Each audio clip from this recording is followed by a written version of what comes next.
ನೀವು ಇರುವುದಾದ್ರೆ, ನೀವು ಉಗುರು ಬೆಚ್ಚಗೆ ಒಂದೇಳಿ ಇರುವುದಾದ್ರೆ ಯೇಸು ಏನು ಹೇಳ್ತಾರೆ? ನಾನು ನಿಮ್ಮನ್ನ ಬಾಯಿಂದ ಹಾಲೆಲೂಯಾ.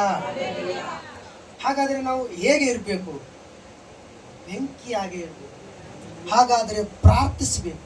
ಈ ಉಪವಾಸ ಪ್ರಾರ್ಥನೆ ಅನ್ನೋದು ಬಹಳ ಇಂಪಾರ್ಟೆಂಟ್. ಹಾಲೆಲೂಯಾ. ಈ ಉಪವಾಸ ಪ್ರಾರ್ಥನೆಯಲ್ಲಿ ನಾವು ಬಲ ಹೊಂದ್ತೀವಿ, ದೇವರ ಅಭಿಷೇಕವನ್ನು ಹೊಂದಿಕೊಳ್ತೀವಿ, ಪರಿಶುದ್ಧ ಆತ್ಮ ನಮ್ಮ ನಡೆಸ್ತಾನೆ.